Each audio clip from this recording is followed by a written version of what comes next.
Gate भी खोले गए हैं वो जो ये अपना माधोपुर बराज के। तो किस प्रकार की सिचुएशन है नीचे लोगों के लिए? अलार्मिंग सिचुएशन है क्योंकि कल भी 4 लोग बचे थे, उनको भी आपने रेस्क्यू करवाया वहाँ पे जाके। तो किस प्रकार लोग जो है प्रकाशन थे इसमें?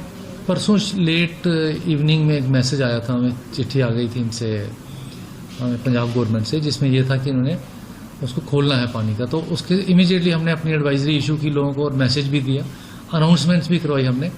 तो अभी उन्होंने क्योंकि पानी ऊपर भी लेवल राइज किया है, तो मैक्सिमम अभी तक तो जो पानी गया है पंजाब के गांव में गया है, लेकिन जो हमारे गांव साथ लगते हैं वहाँ भी रिस्क तो है। उसके कारण सभी को ऑलरेडी अलर्ट किया गया है और साथ में इवैक्यूएशन प्लान जो है वो इन्फोर्स है।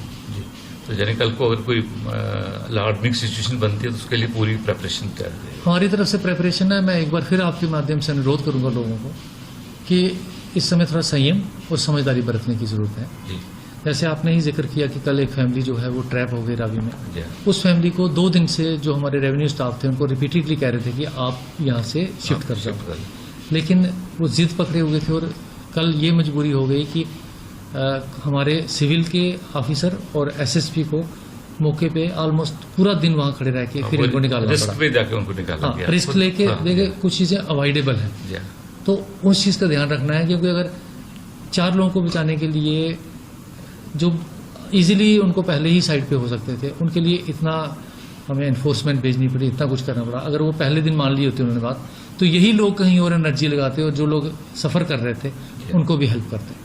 तो इसके लिए मैं फिर अनुरोध करता हूँ कि प्रशासन आपकी सुविधा के लिए है, लेकिन प्रशासन की जो एडवाइजरीज हैं, जो रिक्वेस्ट हैं, वो ज़रूर माने और समझदारी बरतिए। पानियों से, पानी वाटर बॉडी से दूर बचिए, रहिए, और जो है अनसेफ घर हैं उनसे भी दूर रहिए। Thank you sir. Thank you.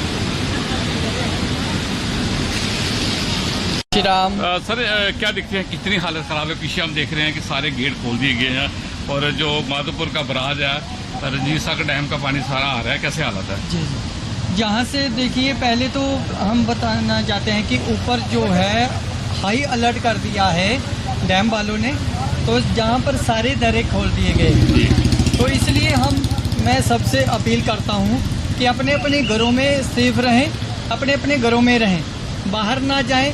यातायात वाहन सब बंद कर दिए गए हैं, जो कि पुल भी टूट चुके हैं। हमारे चक्की पुल भी टूट चुका है, पंजाब का पुल जो है वो भी टूट चुका है, और यहाँ से कठुआ का पुल भी टूट चुका है। इसलिए मैं सभी से निवेदन करता हूँ कि अपने अपने घरों में बैठे रहें, अपने अपने घरों में सेफ रहें। जी, हम देख रहे हैं कि काफी सालों के बाद ये पानी इतना देखा है। कितने सालों के बाद? सन 88 में ऐसा फ्लड आया था, जिसमें सभी घर बह गए थे, जगह जमीनें बह गई थी। अभी वही फ्लड देखने को मिल रहा है फिर से। तो इससे पूरा डर बना हुआ है, पूरा डर बना हुआ है, लोगों के दिल भी कांप उठे हैं। तो इसलिए हम कहते हैं कि अपने अपने घरों में बैठे रहें, भगवान का भजन करें, भगवान का नाम जप करें। हम तो यही कहते हैं कि भगवान का नाम जप करो, राम राम जपो, जय श्री राम जपो, ओम नमः शिवाय जपो। जिसको जो कहते हैं कि भगवान का जो अपना इष्ट देव जो भी है, हाँ, जो भी इष्ट देव है उसका नाम जप करें, गुरुदेव का नाम स्मरण करें। तो इसलिए भगवान ही अब रक्षा कर सकते हैं। तो इसलिए सबको जय श्री राम, जय। Thank you.